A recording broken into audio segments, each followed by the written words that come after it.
पहले मैं आपको शो कर देता हूँ।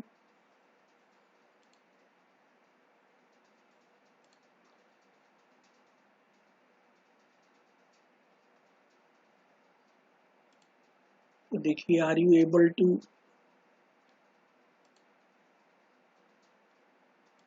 आपको अगर दिख रहा है तो प्लीज हैंड राइज।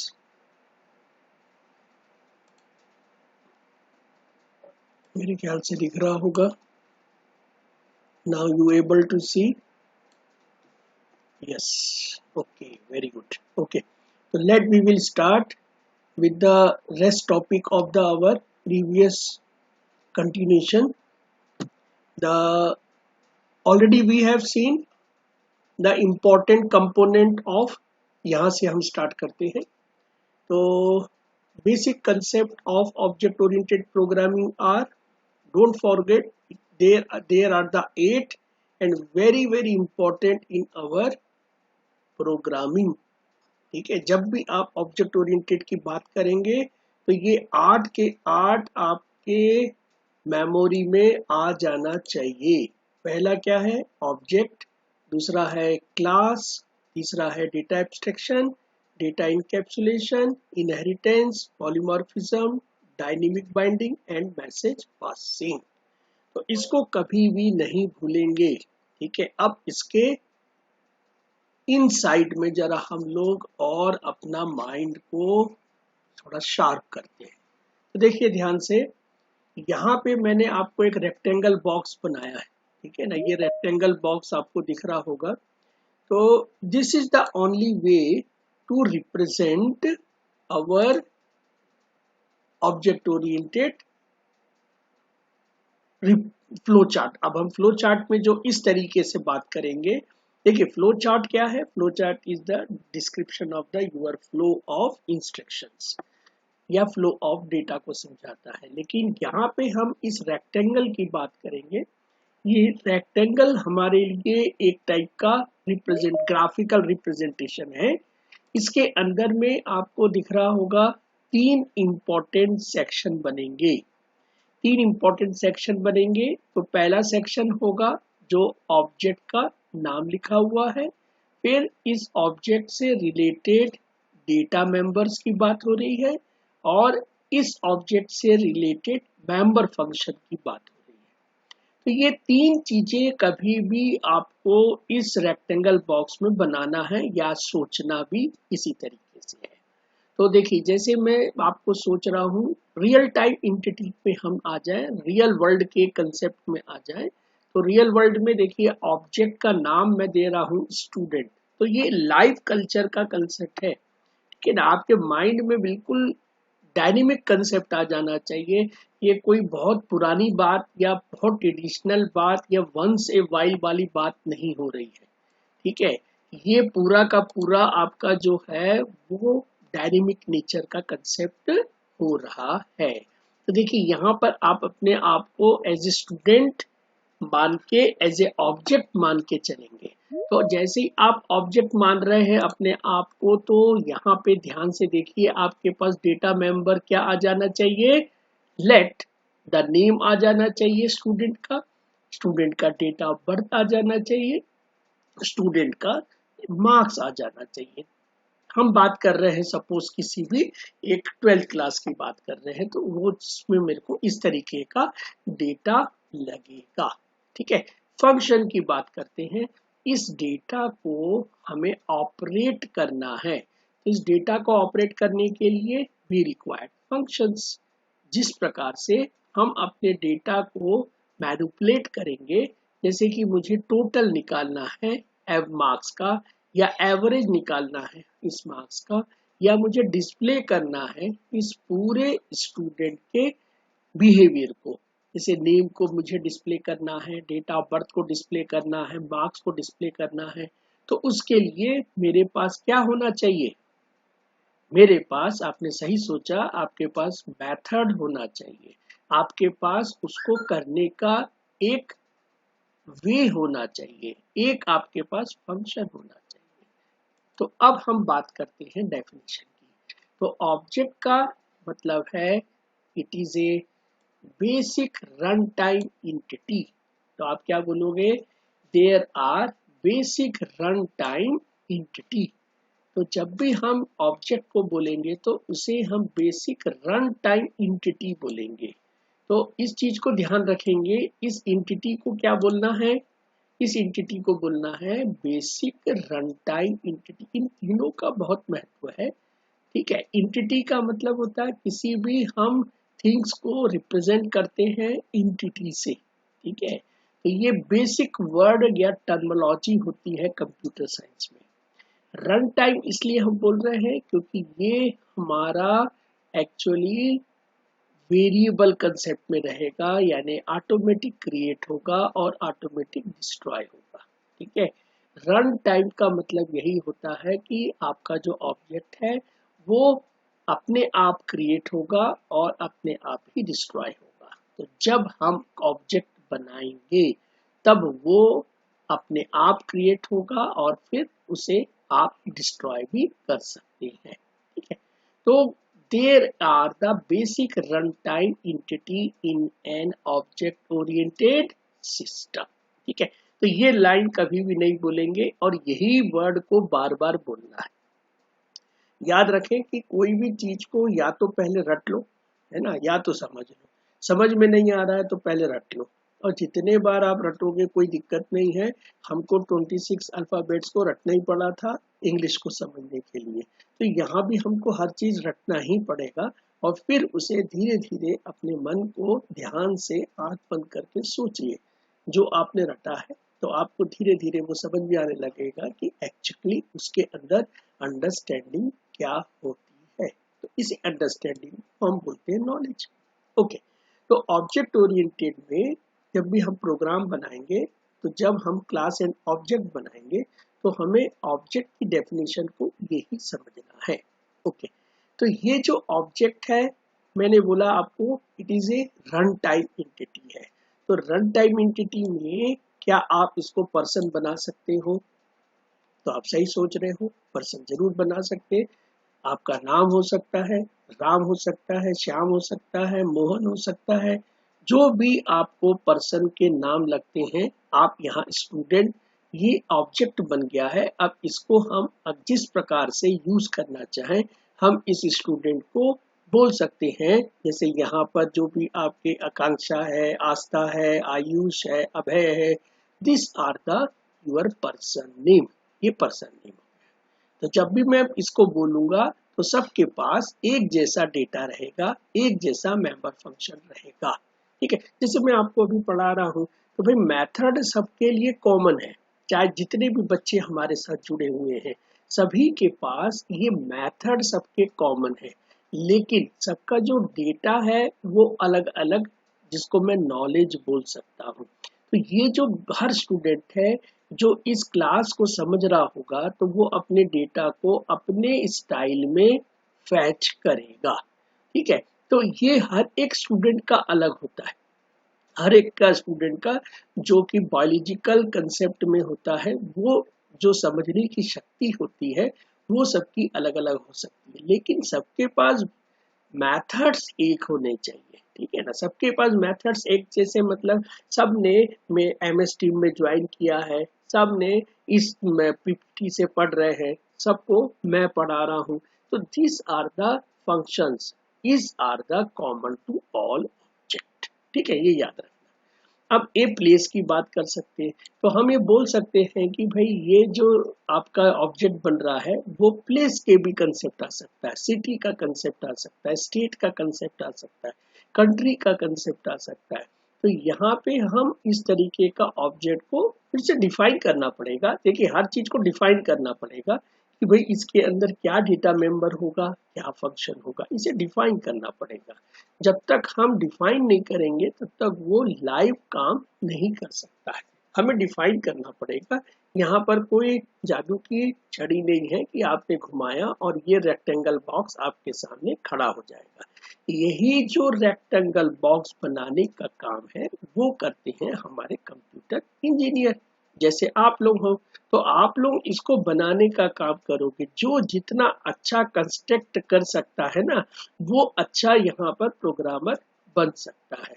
वो उसके थॉट को ही एक्चुअल में जो इंडस्ट्री है वो कैश करती है और वो ही आपको कैश देती है।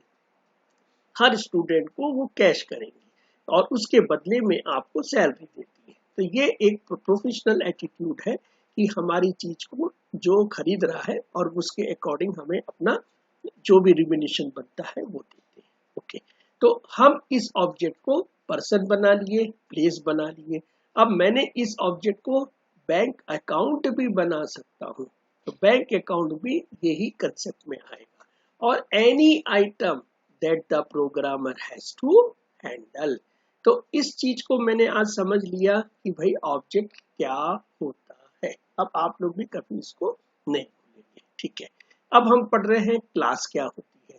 तो देखिए क्लास क्या है, जैसे कि इस डायग्राम में देखिए, सबसे पहले डायग्राम में आपको मैं क्या दिखा रहा हूँ, मैं आपको हाईलाइट करना चाहता हूँ कि इस शेडेड जो भी आपको दिख रहा है, इसमें दो इंपॉर्टेंट टर्मिनोलॉजी दिख रही है।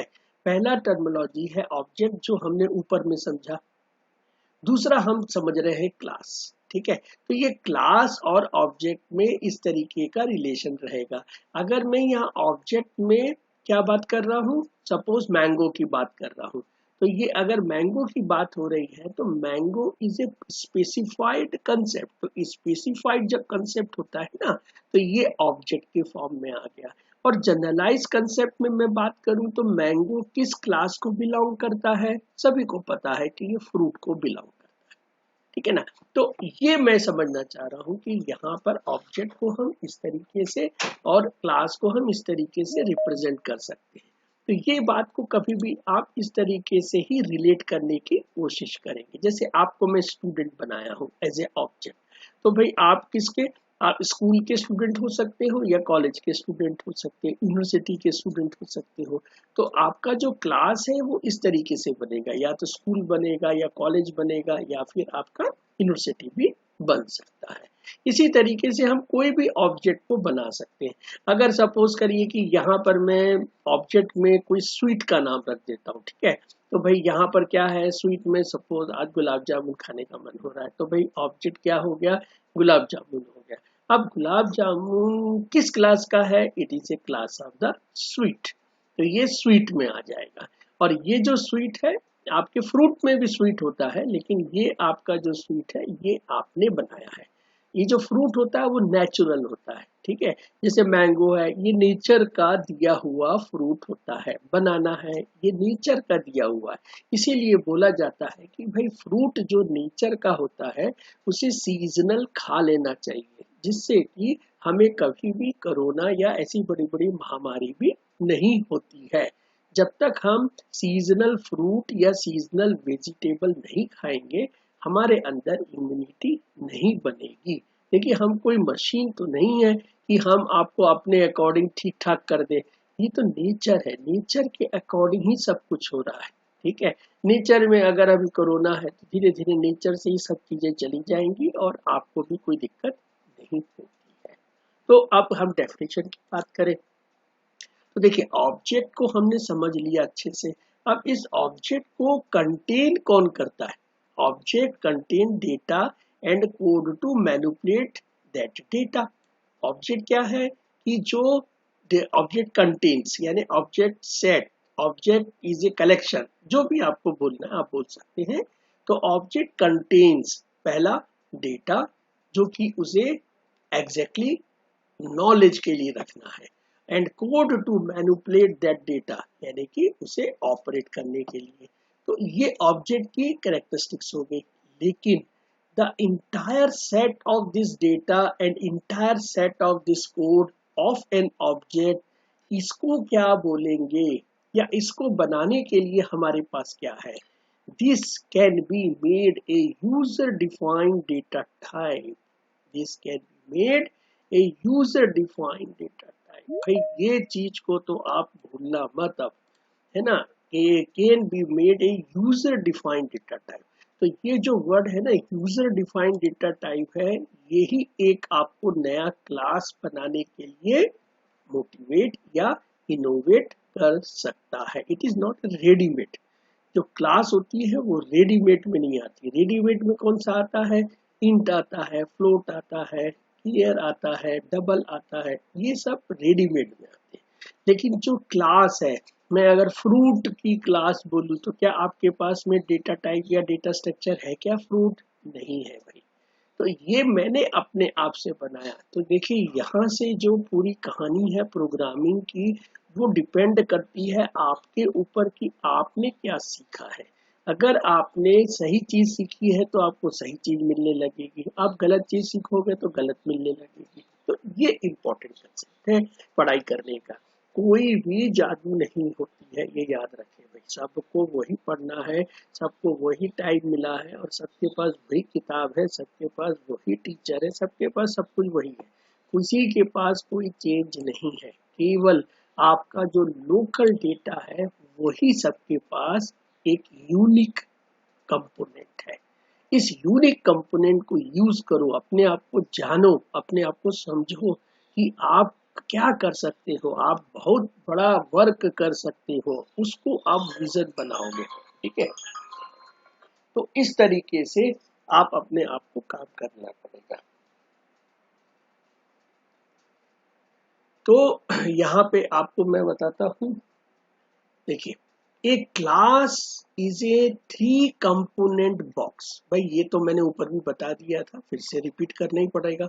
इस 3 कंपोनेंट बॉक्स में एक नया वर्ड आ रहा है, इनकैप्सुलेटिंग डेटा एंड फंक्शन। ठीक है, ये जो बॉक्स दिख रहा है ये एक्चुअली 3 कंपोनेंट से बना है और इसको मैं इनकैप्सुलेट कर सकता हूँ किस किस को, डेटा को और फंक्शन को, इस ऑब्जेक्ट इस क्लास के लिए। जब भी ये बात करेंगे इनकैप्सुलेशन, इनकैप्सुलेशन का मतलब ध्यान में क्या रखना, कैप्सूल। ठीक है, आजकल बहुत बीमारियां हैं तो कैप्सूल याद रखते हैं। कैप्सूल के अंदर क्या क्या चीजें हैं, डेटा है और उसको ऑपरेट करने का भी मेथोलॉजी डाल के दी है भैया। जो आपके ड्रग्स और वो जो केमिस्ट होते हैं या इंडस्ट्री होती है, वो आपके पूरे कंसेप्ट को देती है। आपको खाने के बाद में उसका असर होने लगता है, तो जो असर है ना वो फंक्शन ही तो है। डेटा तो कुछ नहीं कर सकता, डेटा तो निर्जीव होता है। उसे सजीव करने के लिए, उसे लाइव में लाने के लिए फंक्शन की जरूरत होती है। तो ये 3 कंपोनेंट बॉक्स जो होता है उसको हम क्या क्या बोल सकते हैं, पहला बोलेंगे क्लास का नाम, फिर बोलेंगे डेटा मेंबर, फिर बोलेंगे मेंबर फंक्शन। ये 3 इंपॉर्टेंट बात है। तो देखो, क्लास का नाम को हम आइडेंटिफायर बोल सकते हैं। जैसे हम इंट ए सेमीकोलन लेते हैं तो ए इज व्हाट, आइडेंटिफायर कहलाता है। तो ये जो आइडेंटिफायर है जो क्लास को आइडेंटिफाई करेगा, किसको करेगा आइडेंटिफाई, क्लास को आइडेंटिफाई करेगा। डेटा मेंबर होता है वो वेरिएबल का काम कर रहा है, यानी कि इंट ए सेमीकोलन, तो ए क्या है, वेरिएबल है। इसी तरीके का कल्चर डेटा मेंबर में होता है। तो ये जो डेटा मेंबर या फिर वेरिएबल या फिर इसको मैं बोल सकता हूँ एट्रीब्यूट्स, या मैं इसे बोल सकता हूँ स्टेट, इसको बोल सकता हूँ फील्ड्स, ये अलग अलग प्रोग्रामिंग में या थ्योरी में इसे इस तरीके से नॉमेनक्लेचर किया जाता है। Now they contain the static attribute of the class. Data member बदल नहीं सकते हैं, आपका यूनिक नॉलेज बदल नहीं सकता है, वो आपके पास ही रहेगा चाहे कुछ भी हो जाए। तो ये स्टैटिक रहेगा आपके पास, आप जो भी पढ़ रहे हो वो स्टैटिक पढ़ रहे हो। ठीक है, अब मेंबर फंक्शन को हम क्या बोल सकते हैं, दूसरे कल्चर में मेथड बोल सकते हैं, इसी को देखिए बिहेवियर बोलते हैं, इसी को ऑपरेशंस बोलते हैं। तो this member functions are nothing but methods, behavior and operation, and that contain the dynamic operation of the class. Member function जो होता है ये ही तो एक हमारे पास डायनेमिक है भाई। और डेटा मेंबर तो कुछ नहीं कर सकता, डेटा मेंबर केवल स्टैटिक है। आपने एक बार भगवान को बोला है कि भैया जो है वो है, उसको बदल नहीं सकते, लेकिन जो मेंबर फंक्शन है इसको हम अपना मॉडिफाई कर सकते हैं और इसके कारण ही हम अपना नॉलेज को दूसरे के नॉलेज से बदल सकते हैं। यही एक कल्चर है हमारे पास में। और सब चीजें तो स्टैटिक होती है, इसको आप कुछ नहीं बदल सकते, लेकिन आप बदल सकते हो नॉलेज। एक स्टूडेंट दूसरे स्टूडेंट से अलग किससे है? नॉलेज के कारण अलग है। और सबके पास में कॉमन डेटा मेंबर होते हैं। तो this is about the class. मेरे ख्याल से अब आपके पास में इस पूरे क्लास का कंसेप्ट क्लियर हो गया है। आप कभी नहीं भूलेंगे, ये मुझे पूरी की पूरी अब आशा है। अगर आप भूलोगे तो मेरी याद कर लेना, इमिडिएटली सब चीजें आपको याद आने लगेंगी। ठीक है, कभी भी है ना किसी को याद, कोई भी चीज याद करना है तो वहां पे है ना एक पॉइंटर फंसा देना, बस आपका सारा काम ठीक हो जाता है। अब देखिए डेटा इनकैप्सुलेशन। डेटा इनकैप्सुलेशन का मतलब क्या है? भाई मैं थोड़ी सी क्लास एक्सटेंड कर रहा हूँ, करने की बात नहीं है, आप लोगों की लास्ट क्लास है मुझे मालूम है, तो भाई थोड़ी देर के बाद खाना खा लेना, कोई दिक्कत नहीं है। आज जो मैं आपको पढ़ा रहा हूँ शायद बहुत इंपॉर्टेंट है, इसलिए मैं थोड़ा आपको अपने सपोर्ट में रखा हूँ। देखिए इनकैप्सुलेशन, देखिए यहाँ पर मैंने एक डायग्राम में भी भाई आपके लिए क्या बनाया है, कैप्सूल बना दिया है। अब ये कैप्सूल के अंदर ही, ये कैप्सूल को क्या बोलेंगे? क्लास है ना, ये कवर क्या है इसका? क्लास हो गया भाई। ये देखिए एक दो कलर का कंसेप्ट होता है, ठीक है, तो इसके अंदर हो सकता है उस तरीके का कुछ ना कुछ विटामिन होंगे या कुछ होंगे, दो कलर में है तो कुछ ना कुछ फायदेमंद हो सकता है, इस तरीके से हम सोचते हैं। लेकिन इसके अंदर क्या है? इसके अंदर है डेटा मेंबर है, और इसके अंदर है method to operate on this data member. तो ये आपका डेटा इनकैप्सुलेशन का कंसेप्ट आ गया। ठीक है, तो ये इसको हम बोलते हैं wrapping अप। wrapping अप का मतलब क्या होता है? ये इन दोनों के ऊपर कवर बन गया, जिसको बोलते हैं wrapping अप, है ना, जो wrap करते हैं of this data and function into a single unit. हम इसको सिंगल यूनिट में रिप्रेजेंट करने की पूरी कोशिश करते हैं, और उस टेक्निक को क्या बोलते हैं? उस टेक्निक को बोलते हैं इनकैप्सुलेशन। तो इनकैप्सुलेशन का मतलब ये हुआ कि डेटा और फंक्शन को रैप करने का मेथड। इसी डेटा, है ना, तो डेटा इज नॉट एक्सेसिबल, तो इससे क्या होगा? जो डेटा है आपका एक्सेसिबल नहीं हो सकता है आउटसाइड वर्ल्ड में, है ना, ये ग्लोबल डेटा नहीं बन सकता है, ये लोकल डेटा बन सकता है। लोकल डेटा का मतलब ये जो मेथड है वो डेटा मेंबर को ऑपरेट कर सकते हैं, लेकिन दूसरे ऑब्जेक्ट इस डेटा मेंबर को छेड़छाड़ नहीं कर सकते हैं, इन्फ्लुएंस नहीं कर सकते हैं। It is a local to this class, this capsule के अंदर ये लोकल है, ठीक है। तो ओनली दोज फंक्शन जो कि इस फंक्शन के साथ, डेटा के साथ रखा है, only those function which are wrapped in, जो इस कैप्सूल के अंदर है, they can only access it, वही उनके पास में कंट्रोल है कि हमारे जो डेटा मेंबर है उसको मैं प्लस माइनस या ग्रेटर लेसर जो भी करना चाहूँ मैं इस ऑपरेशन में कर सकता हूँ। मुझे अगर प्रिंट करना है तो मैं प्रिंट कर सकता हूँ, उसे इनपुट करना है तो मैं इनपुट कर सकता हूँ, मैं आउटपुट कर सकता हूँ, डिलीट कर सकता हूँ, जो करना चाहूँ मैं कर सकता हूँ। तो दिस फंक्शन प्रोवाइड इंटरफेस, तो ये फंक्शन क्या है? एक इंटरफेस का काम करते हैं। तो ये एक वर्ड को याद रखेंगे, इंटरफेस, है ना। जैसे हम कभी भी देखते हैं गूगल आपके, जैसे अपन जीमेल करते हैं, जीमेल में एक छोटा सा क्या आता है, एक मतलब आपका क्या बोलना चाहिए, एक वे आता है कि आप अपना ईमेल डाल सकते हैं, अपना पासवर्ड डाल सकते हैं, तो इसको क्या कहेंगे? इंटरफेस कहेंगे। हम कोई सर्च करते हैं तो एक आपके सामने में वे आ जाता है कि how to type the your search element, हम वहां पर अपना एलिमेंट सर्च कर देते हैं, तो इसको कहते हैं इंटरफेस। ठीक है, तो this functions provide the interface between the objects data and the function. तो ये इंटरफेस का काम करता है, इसको मत भूलिएगा। तो ये पूरा कल्चर है हमारा डेटा इनकैप्सुलेशन का। अब हम पढ़ते हैं, है ना, ठीक है, ये इसी को हम एक और इम्पोर्टेंट बात बता दें कि ये जो आपका इंसुलेशन बन गया है, the data from the direct access by the program is called the, इसको क्या कहते हैं हम, डेटा हाइडिंग कहते हैं। भाई हम अपने डेटा को एक्सीडेंटली ऑपरेट नहीं होने देंगे, इसीलिए हम इसको क्या कर रहे हैं, यहाँ पे हाइड कर रहे हैं। तो ये जो डेटा डायरेक्ट एक्सेस नहीं होता है प्रोग्राम से, तो उसको क्या बोलते हैं, डेटा हाइडिंग या फिर इंफॉर्मेशन हाइडिंग बोल सकते हैं। ठीक है, डेटा और इंफॉर्मेशन दोनों का कंसेप्ट एक ही होता है, एक एक तरफ है, दूसरा दूसरे तरफ है, पर दोनों का एक ही इंटरमीडिएट वर्ड है, डेटा एंड इंफॉर्मेशन। ठीक है, अब ध्यान से देखिए, डेटा एब्स्ट्रैक्शन क्या होता है।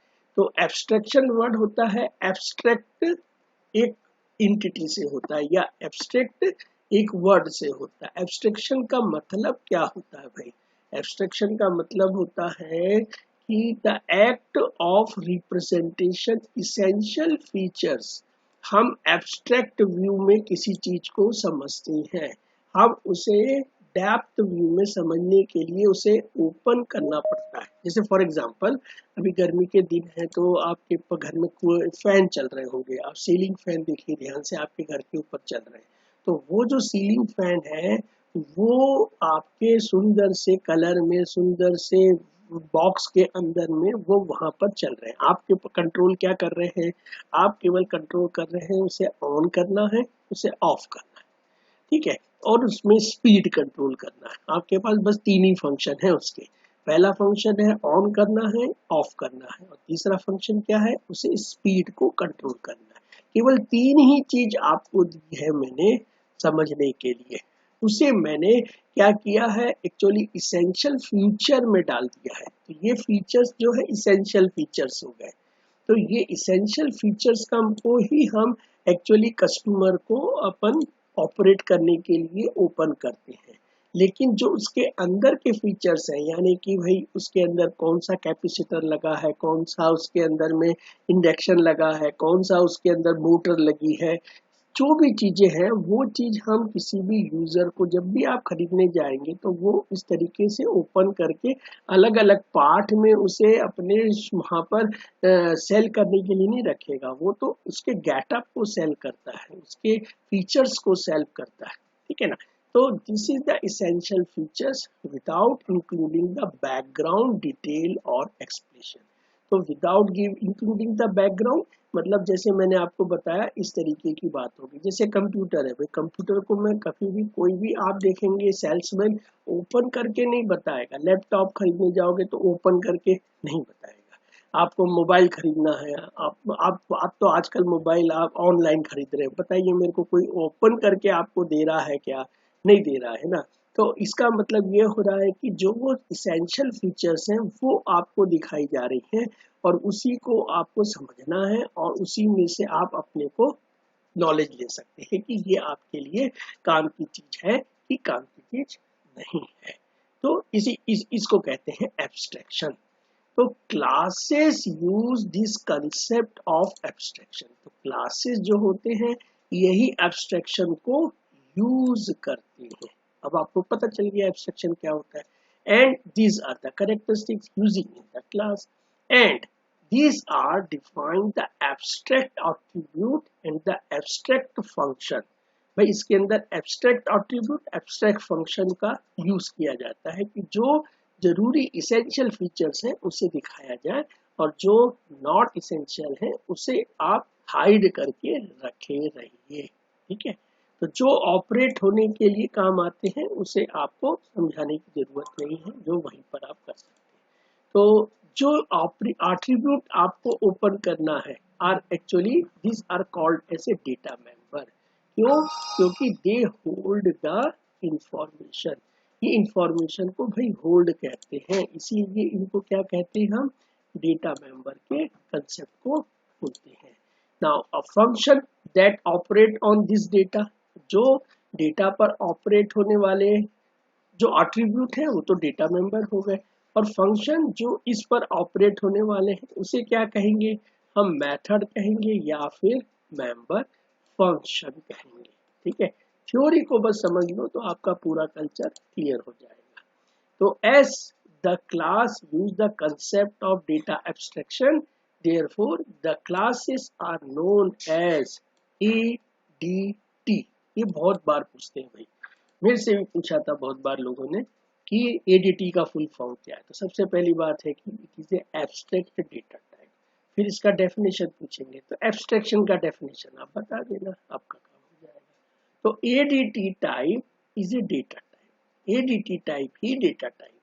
हम आईएनटी का यूज कर रहे हैं, तो आईएनटी क्या है, एडीटी है, एब्स्ट्रैक्ट डेटा टाइप है। हम आईएनटी को ओपन करके नहीं समझ रहे हैं, हम तो समझ रहे हैं कि भाई आईएनटी का मतलब है कि ये 2 बाइट लेगा, इसकी इतनी मिनिमम मेमोरी होगी, इसकी इतनी मैक्सिमम होगी, ठीक है। ये प्लस करने से हमें ये देगा, माइनस करने से ये देगा, मल्टीपल। तो ये इसके मैथोलॉजी जो है हमको प्री डिफाइंड है ना। जैसे आपके पास कंप्यूटर बनाओगे तो ये सब बनाना पड़ेगा ना। प्लस आपने बनाया सिंपल, तो आप जब प्रोग्रामिंग लैंग्वेज कोई बना रहे हैं तो प्लस बनाओगे, तो प्लस में भाई ये सारी चीजें आपको बनानी पड़ेंगी यूजर के लिए। तो ऐसे ही सब चीजें बनाई गई हैं, तब तो जाके हम उसे यूज कर पा रहे हैं। अदरवाइज अगर ये नहीं रेडीमेड होती तो आप क्या करते हैं, आपको पहले बनाना पड़ता फिर उसे यूज करना पड़ता। तो यहाँ पे सारी कल्चर एडीटी जो है बने बनाए आ गए। हम क्लास जो है नया बना रहे हैं, हम इसके नए फीचर्स और नए आपके डेटा में बना रहे हैं। तो ADT is a type of data type. तो ये जो है इसको याद रखना, एडीटी ही आपका डेटा टाइप होता है, चाहे वो इंट हो, चाहे वो फ्लोट हो, चाहे आपका क्लियर हो।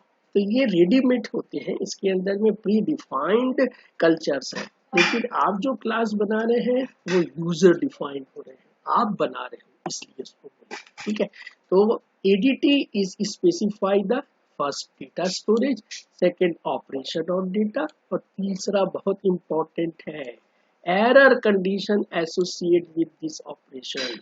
एरर कंडीशंस का मतलब क्या है, ये वो चीज है जब भी कभी आपका एक्सेप्शनल प्रॉब्लम आएगा कि भाई आपने कोई चीज को, जैसे आपने 2 डिवाइड बाय 0 किया तो क्या आना चाहिए, एरर आना चाहिए।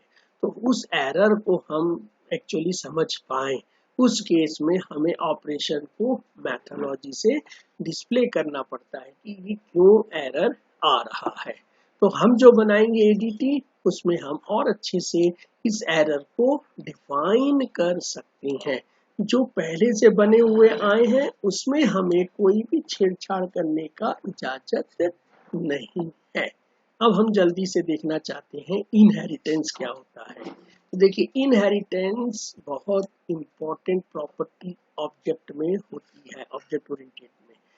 ये ही एक इनहेरिटेंस है जो हैरर को, आपके प्रायोरिटीज को आपकी इस चीज से मेंटेन करती है कि भाई पर्सन्स है तो वो प्री टीचर है कि प्री पर प्लेयर्स है, ये आपको डिफाइन करना पड़ता है। तो ये जो पर्सन है इसके पास टॉक है, वॉक है, ईट है, ये पर्सन की कैरेक्टरिस्टिक्स है। लेकिन जो टीचर है उसको टीचिंग करने की एबिलिटी है, जो प्लेयर है उसे प्ले करने की एबिलिटी है। लेकिन प्ले के साथ में टॉक, वॉक, ईट, ये तो तीनों कर लेगा। क्यों? क्योंकि ये इसके अंदर में आ रहा है। ये जो टीच है ये भी टॉक, वॉक, ईट कर सकता है, ये इसके अंदर आ रहा है। तो इस तरीके से हमारे पास में अब इसकी मैथोलॉजी बन जाएगी कि भाई जो आपके टीचरिंग इंजीनियरिंग करना है, या कि आपको मेडिकल का करना है, या फिर आपको फुटबॉल प्लेयर बनना है, या फिर आपको मेडिकल की टीचिंग करनी है, जो भी आपको करनी है। डबल आ गया यहाँ पर, एक्चुअल में क्रिकेट आना था, ठीक है, ये क्रिकेट आना था यहाँ, गलती से ये मेडिकल आ गया, ओके कोई बात नहीं। तो ये जो इंजीनियरिंग की है उसमें आपको कंप्यूटर है, इलेक्ट्रिकल है, मैकेनिकल है, एमबीबीएस है, डेंटल है, होम्योपैथिक है, ये सारी चीजें हैं। तो इसी तरह फुटबॉल, देखिए यहाँ पर एक कट पेस में ना कभी कभी ये दिक्कत हो जाता है, चलो ठीक है मैं ठीक करूंगा इसको। ओके, तो this is the basically your diagram, ये डायग्राम को याद रखना। अब इसकी देखिए इंपॉर्टेंट डेफिनेशन पढ़ लेते हैं। इनहेरिटेंस इज ए प्रोसेस, ये क्या है भाई, सिंपली एक प्रोसेस है, कोई ये फॉर्मूला नहीं है, ये प्रोसेस होती है। By which object of one class acquired the properties of object of another class. मतलब यहाँ का जो ऑब्जेक्ट है, ये जो ऑब्जेक्ट, इसको डायरेक्टली यहाँ पर ये क्या करेगा, आपका एक्वायर कर लेगा प्रॉपर्टीज। यानी जो ये क्लास का ऑब्जेक्ट बनेगा, टीचर का ऑब्जेक्ट बनेगा, वो डायरेक्टली इस पर्सन का जो भी कैरेक्टरिस्टिक्स हैं उसे एक्वायर कर लेगा प्रॉपर्टी को, उसे वो ऑटोमेटिकली यूज कर लेगा या इनबिल्ट हो जाएगा इस पर्टिकुलर ऑब्जेक्ट के लिए। So in object-oriented programming, the concept of inheritance provide the idea of reusability। तो ये reusability का कल्चर यही है कि यहाँ पे मुझे फिर से टॉक, वॉक और ईट के लिए मेथड्स लिखने की जरूरत नहीं पड़ेगी। यहाँ पे मैं डायरेक्टली बोल सकता हूँ कि भाई मेरे पास में ये है, यहाँ पर फिर से लिखने की जरूरत नहीं। तो दिस यूजिंग इनहेरिटेंस प्रॉपर्टी हम एडिशनल फीचर्स को भी ऐड कर सकते हैं। तो एडिशनल फीचर को ऐड करने का मतलब क्या हो रहा है, जैसे यहाँ पे टॉक, वॉक, ईट फीचर्स थे, यहाँ पर टीच नहीं था, ये टीच यहाँ आगे बन गया। तो ये एडिशनल फीचर्स आ गए हैं इस पर्टिकुलर ऑब्जेक्ट में। मैं पर्सन का ऑब्जेक्ट बनाऊंगा तो वो स्पेसिफिक तीन ही चीज का बनेगा, लेकिन जैसे मैं इसका बनाऊंगा तो मेरे पास में तीन चीजें ऑटोमेटिकली रहेंगी प्लस और एक रहेगा। तो this is about the your inheritance. अब हम पढ़ते हैं पॉलीमॉर्फिज्म। तो पॉलीमॉर्फिज्म का मतलब आपके ग्रीक टर्म से आया है ये पॉलीमॉर्फिज्म। तो इसको बोलते हैं हम एबिलिटी, है ना, to take more than one form. एक से अधिक एबिलिटी करने की आपके पास में जो जादू हो जाते हैं ना, जैसे हमारे पास में सपोज करिए कि आप पढ़ भी रहे हो, खेल भी रहे हो और अब अच्छे म्यूजिक भी बन गए, तीन तीन आपके अंदर एबिलिटी आ गई, तो आप हो सकता है, कोई दिक्कत नहीं है। एक से ज्यादा भी हो सकता है या एक से मतलब मैनी भी हो सकता है। तो यहाँ पर ability to take form, more than one form का मतलब यही आता है। जैसे यहाँ पर मैंने एक शेप बनाया है, इस शेप में मैंने ऐसा नहीं करा है कि केवल वो सर्कल का ही काम करे, पर मैं जैसे ही सर्कल का यहाँ पर इसको वो कल्चर दूंगा तो ये मुझे सर्कल बना के देगा, या रेक्टेंगल का दूंगा मैं तो रेक्टेंगल का बना के देगा, और मैं ट्रायंगल का दूंगा तो ट्रायंगल बना के देगा। तो ये कहलाता है ability to take a more than one form. तो एन ऑपरेशन में exhibit different behaviour in different instance. ये एक बहुत इंपॉर्टेंट थॉट है, वही इस थॉट को आप समझ जाओगे तो फायदा होगा। मतलब जो भी देखिए, ये जो एक थॉट बनाया मैंने, कौन सा थॉट है ये ड्रॉ का थॉट है।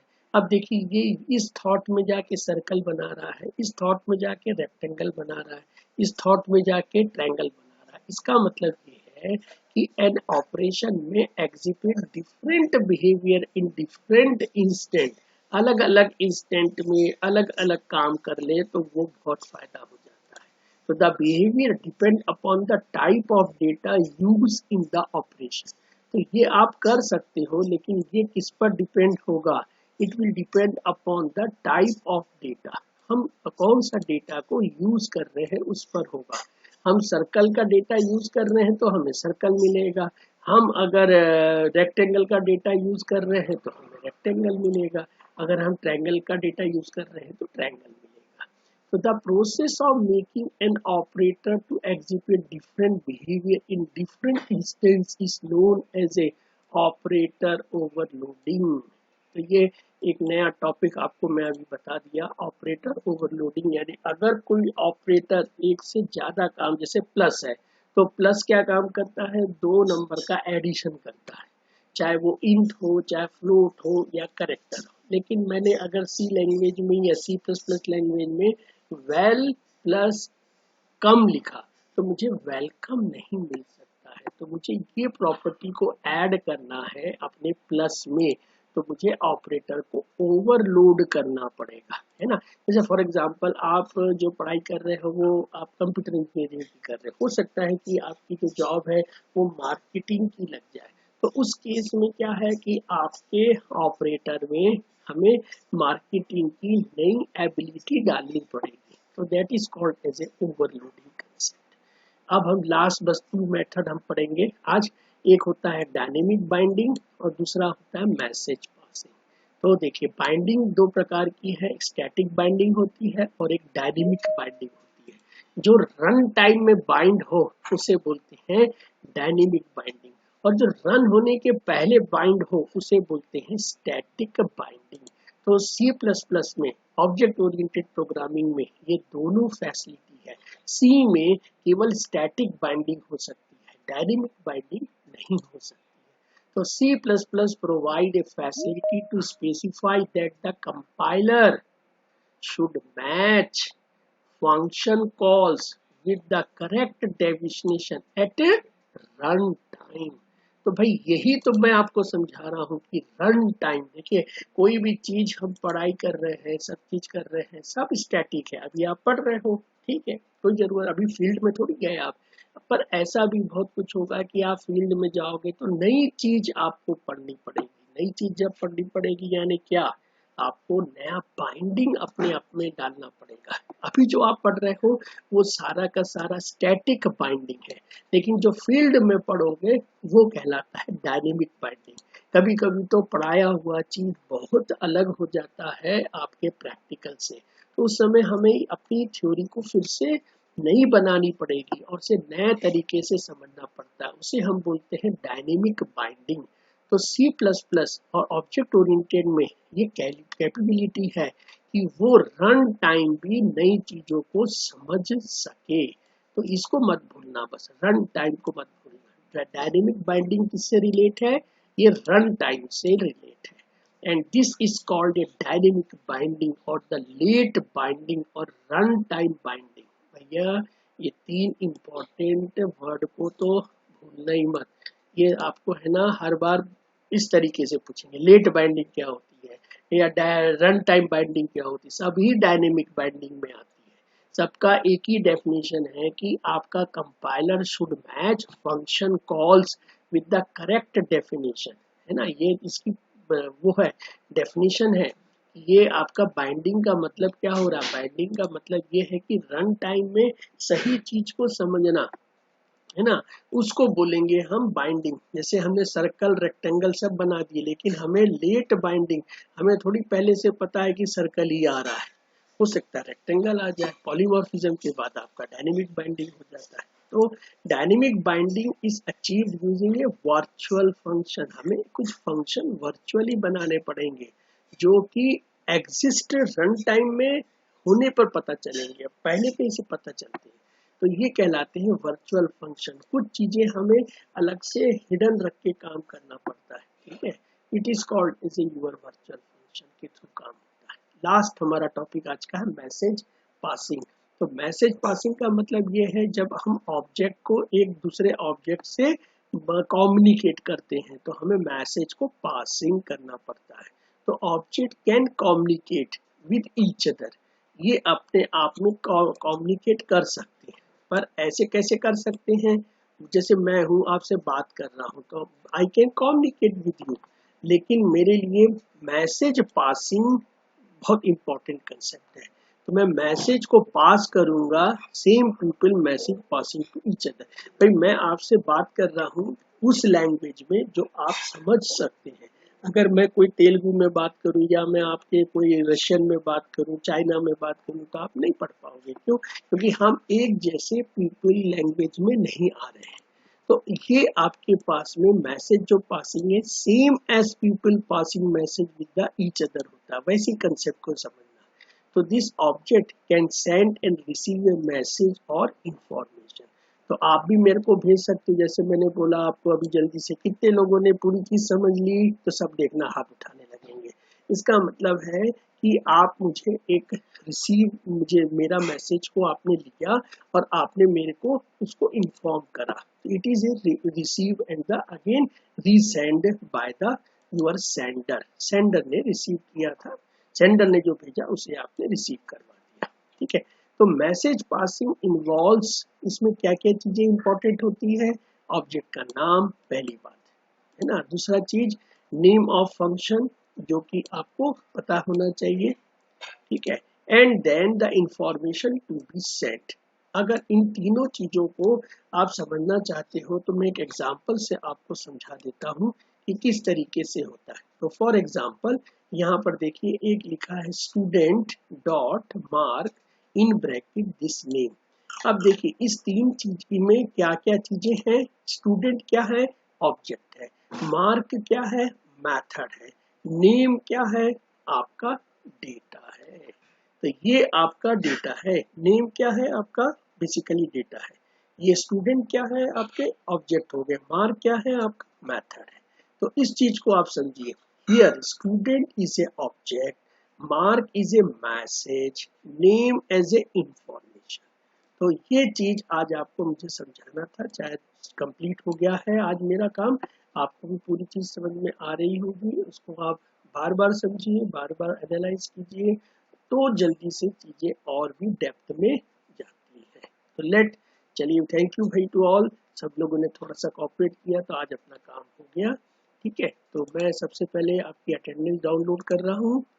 और मैंने अटेंडेंस के लिए देखी दो चीजें हैं कि आपको गूगल फॉर्म में जाना है, सब चीजें देखनी है, गूगल क्लासरूम में ऐड होना है, सारी वहां पर आपको एक्टिविटी दिख रही है।